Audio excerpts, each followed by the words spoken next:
Chapter 10. The Moon Pool. DaCosta, who had come aboard unnoticed by either of us, now tapped me on the arm. "Dr. Goodwin," he said, "can I see you in my cabin, sir?" At last, then, he was going to speak. I followed him. "Doctor," he said, when we had entered, "this is a very strange thing that has happened to Olaf. Very strange. And the natives of Ponape, they have been very much excited lately. Of what they fear I know nothing. Again that quick, furtive crossing of himself. But this I have to tell you. There came to me from Ranelagh last month a man, a Russian, a doctor, like you. His name it was Marakinov. I take him to Ponape, and the natives there, they will not take him to the Nanmadel, where he wished to go now. So I take him. We leave in a boat, with much instrument carefully tied up. I leave him there with the boat and the food. He tell me to tell no one and pay me not to. But you are a friend in Olaf, he depend much upon you, and so I tell you, sir. You know nothing more than this, DaCosta? I asked. Nothing of another expedition? No. He shook his head vehemently. Nothing more. Hear the name Throckmorton while you were there? I persisted. No. His eyes were steady as he answered, but the pallor had crept again into his face. I was not so sure. But if he knew more than he had told me, why was he afraid to speak? My anxiety deepened, and later I sought relief from it by repeating the conversation to O'Keefe. A Russian, he said. Well, they can be damned nice, or damned otherwise. Considering what you did for me, I hope I can look him over before the Dolphin shows up. Next morning we raised Ponape, without further incident, and before noon the Sawarna and the Brunhilde had dropped anchor in the harbor. Upon the excitement and manifest dread of the natives, when we sought among them for carriers and workmen to accompany us, I will not dwell. It is enough to say that no payment we offered could induce a single one of them to go to the Nanmadel, nor would they say why. Finally, it was agreed that the Brunhilde should be left in charge of a half-breed Chinaman, whom both DaCosta and Huldrickson knew and trusted. We piled her longboat up with my instruments and food and camping equipment. The Sawarna took us around to Metalanum harbor, and there, with the tops of ancient sea walls deep in the blue water beneath us, and the ruins looming up out of the mangroves, a scant mile from us, left us. Then with Huldrickson manipulating our small sail, and Larry at the rudder, we rounded the titanic wall that swept down into the depths, and turned at last into the canal that Throckmorton, on his map, had marked as that which, running between frowning Nantoch and its satellite islet, Tau, led straight to the gate of the place of ancient mysteries. And as we entered that channel we were enveloped by a silence so intense, so weighted that it seemed to have substance, an alien silence that clung and stifled and still stood aloof from us the living. It was a stillness, such as might follow the long tramping of millions into the grave. It was paradoxical, as it may be filled with the withdrawal of life. Standing down in the chambered depths of the Great Pyramid, I had known something of such silence, but never such intensity as this. Larry felt it, and I saw him look at me askance. If Olaf, sitting in the bow, felt it, too, he gave no sign. His blue eyes, with again the glint of ice within them, watched the channel before us. As we passed, there arose upon our left sheer walls of black basalt blocks, cyclopean, towering 50 feet or more, broken here and there by the sinking of their deep foundations.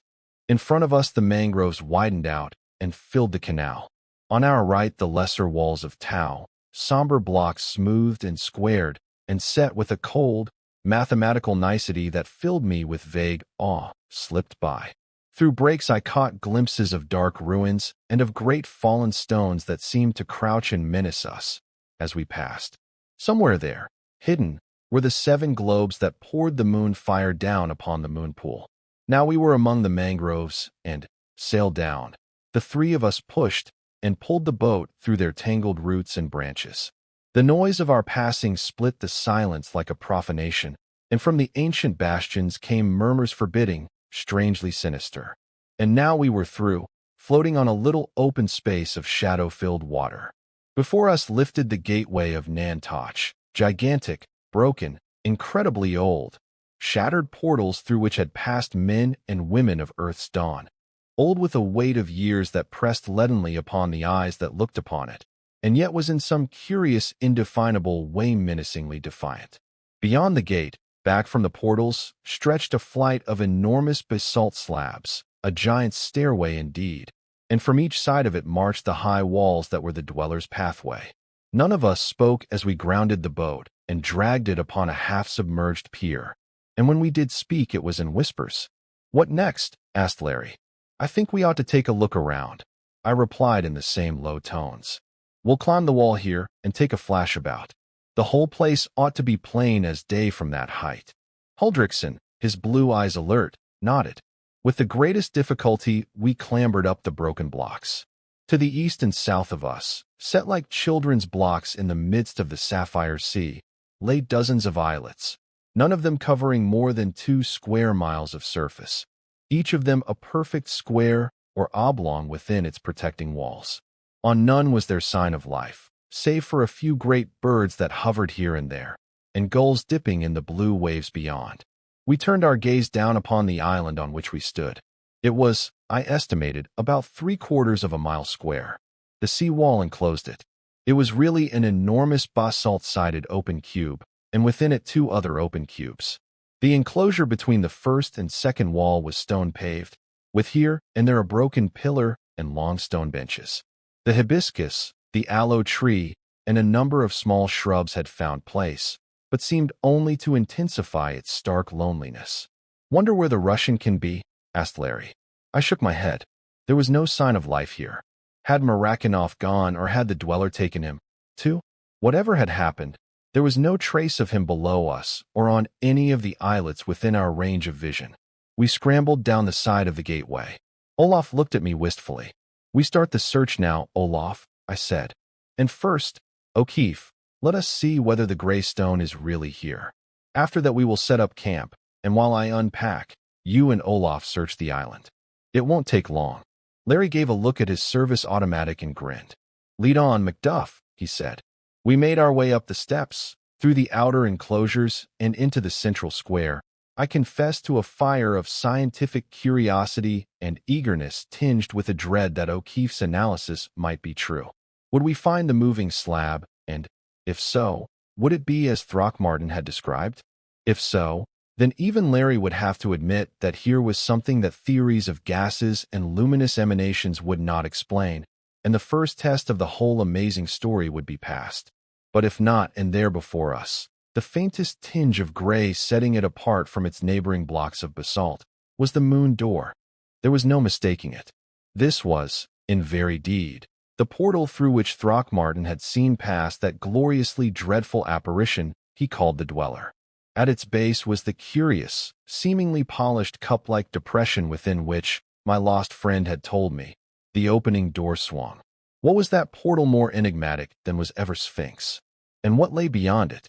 What did that smooth stone, whose one deadness whispered of ages-old corridors of time opening out into alien, unimaginable vistas, hide? It had cost the world of science Throckmorton's great brain as it had cost Throckmorton those he loved. It had drawn me to it in search of Throckmorton, and its shadow had fallen upon the soul of Olaf the Norseman. And upon what thousands upon thousands more, I wondered, since the brains that had conceived it had vanished with their secret knowledge? What lay beyond it? I stretched out a shaking hand and touched the surface of the slab. A faint thrill passed through my hand and arm, oddly unfamiliar and as oddly unpleasant, as of electric contact holding the very essence of cold. O'Keefe, watching, imitated my action. As his fingers rested on the stone, his face filled with astonishment. "It's the door?" he asked. I nodded. There was a low whistle from him, and he pointed up toward the top of the gray stone.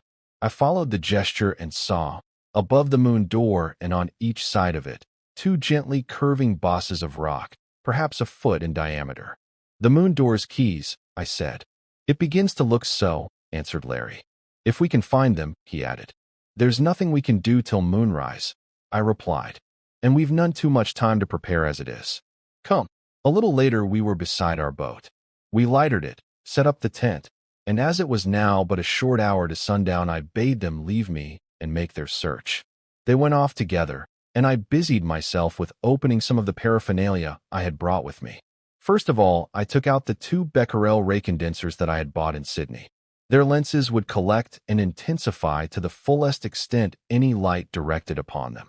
I had found them most useful in making spectroscopic analysis of luminous vapors, and I knew that at Yerkes Observatory splendid results had been obtained from them in collecting the diffused radiance of the nebulae for the same purpose. If my theory of the gray slab's mechanism were correct, it was practically certain that with the satellite only a few nights past the full we could concentrate enough light on the bosses to open the rock. And as the ray streams through the 7 globes described by Throckmorton would be too weak to energize the pool, we could enter the chamber free from any fear of encountering its tenant, make our preliminary observations, and go forth before the moon had dropped so far that the concentration in the condensers would fall below that necessary to keep the portal from closing. I took out also a small spectroscope and a few other instruments for the analysis of certain light manifestations and the testing of metal and liquid. Finally, I put aside my emergency medical kit. I had hardly finished examining and adjusting these before O'Keefe and Huldrickson returned. They reported signs of a camp at least 10 days old beside the northern wall of the outer court, but beyond that no evidence of others beyond ourselves on Nantoch. We prepared supper, ate and talked a little, but for the most part were silent. Even Larry's high spirits were not in evidence.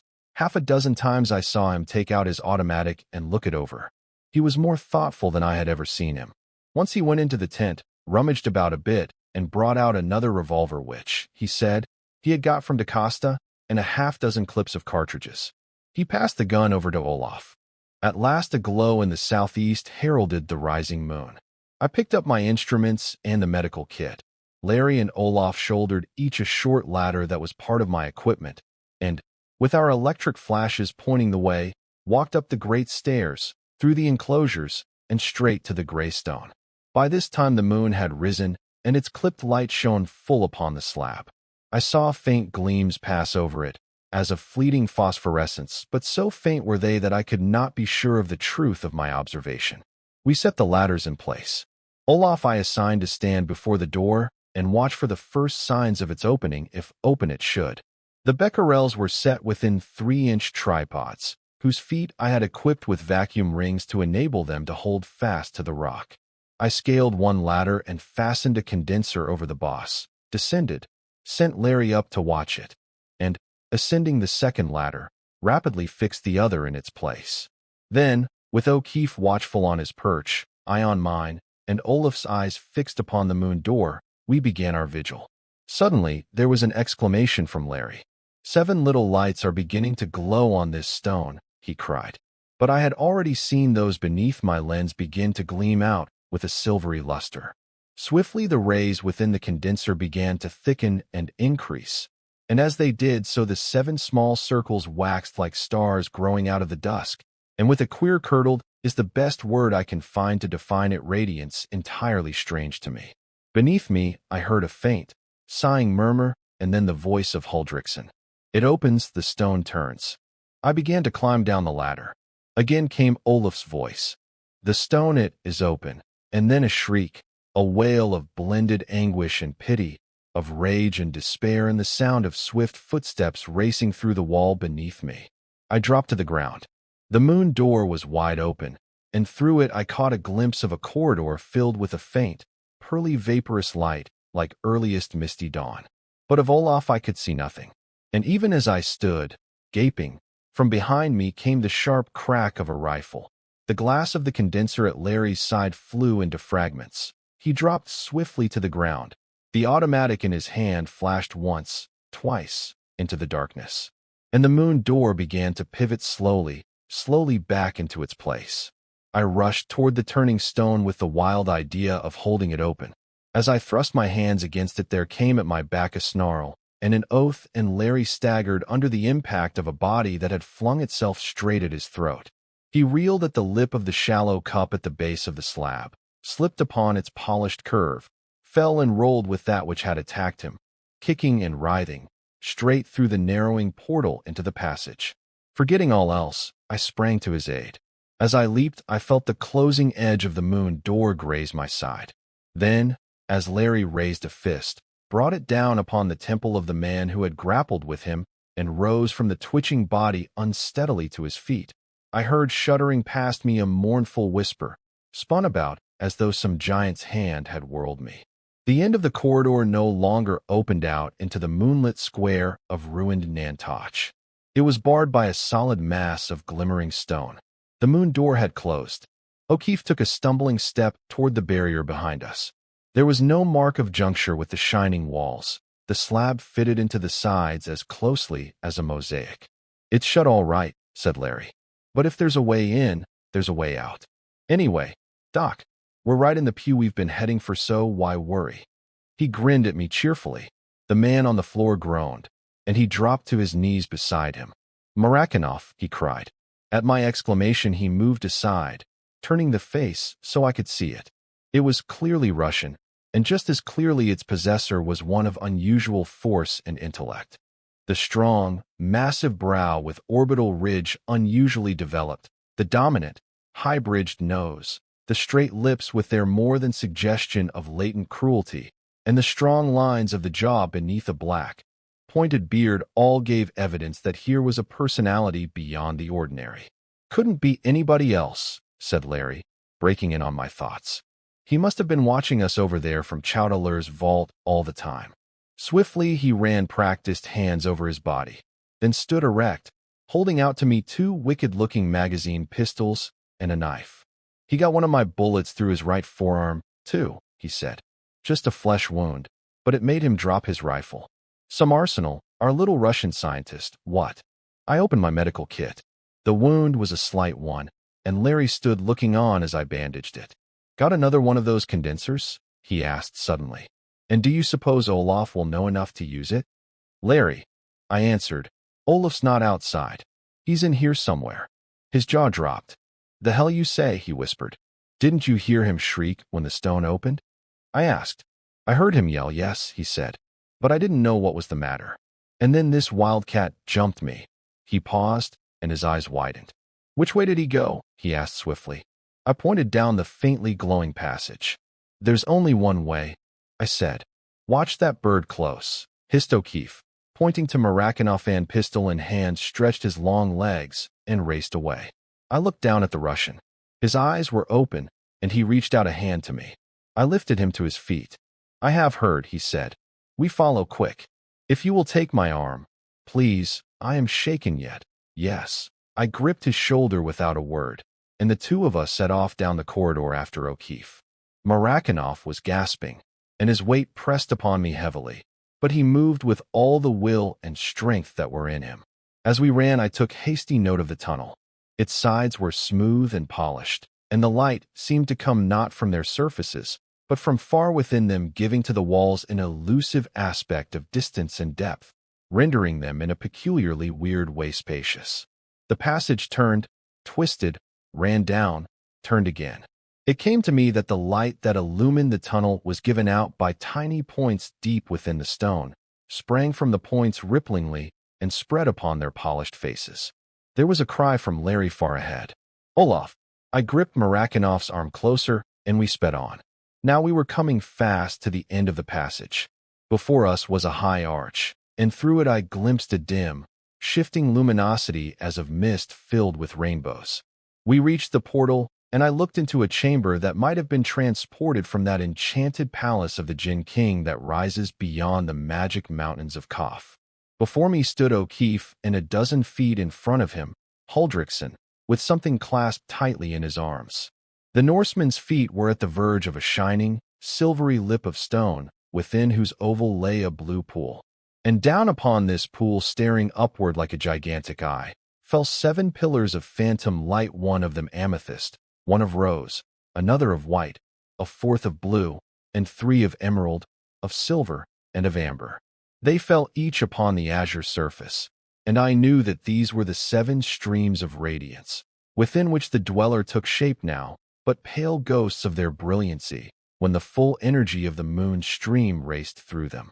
Huldriksen bent and placed on the shining silver lip of the pool that which he held, and I saw that it was the body of a child.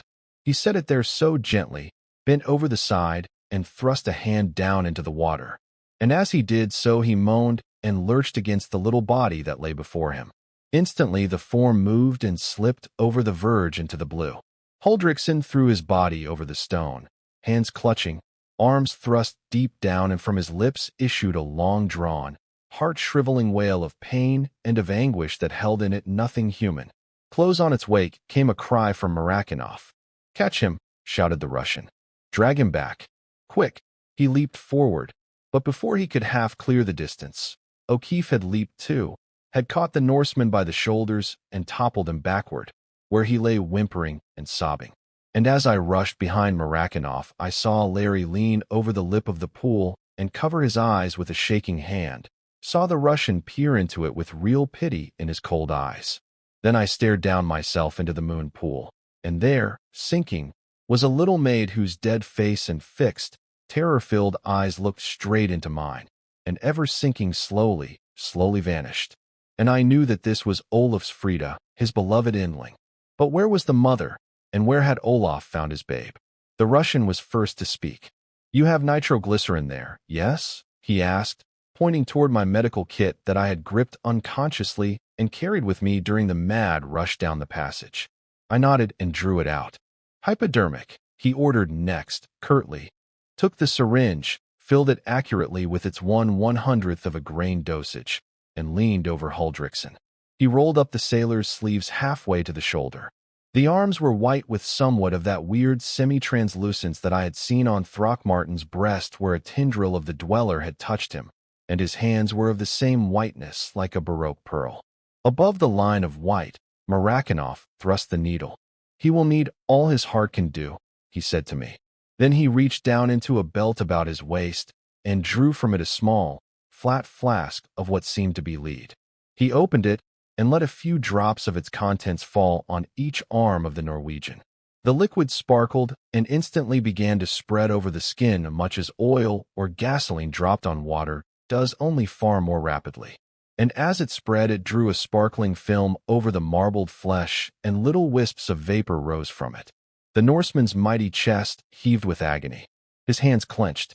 The Russian gave a grunt of satisfaction at this, dropped a little more of the liquid, and then, watching closely, grunted again and leaned back. Huldrickson's labored breathing ceased. His head dropped upon Larry's knee, and from his arms and hands the whiteness swiftly withdrew. Marakinov arose and contemplated us almost benevolently. "He will all right be in 5 minutes," he said. "I know.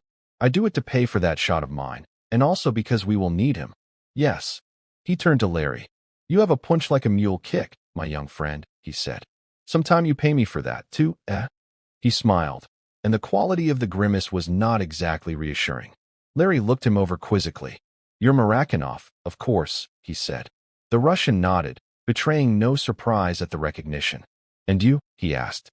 "Lieutenant O'Keefe of the Royal Flying Corps," replied Larry, saluting. "And this gentleman is Dr. Walter T. Goodwin."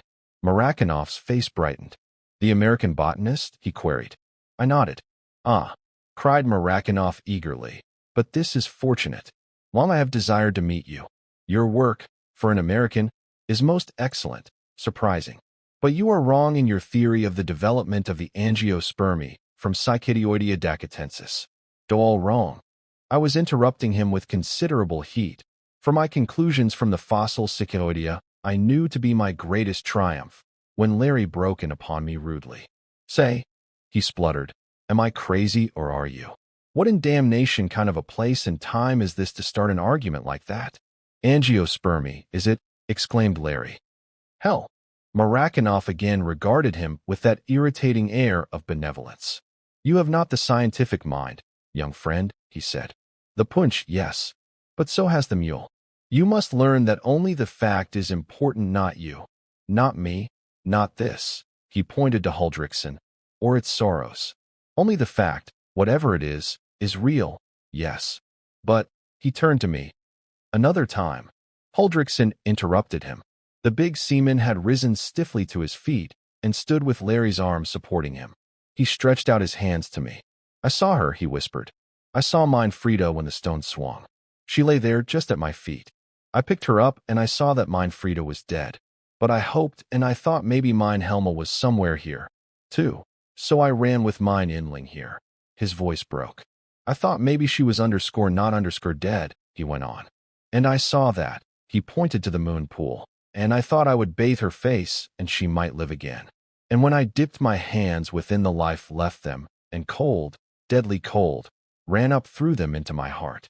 And mine freed as she fell. He covered his eyes, and dropping his head on O'Keefe's shoulder, stood, racked by sobs that seemed to tear at his very soul.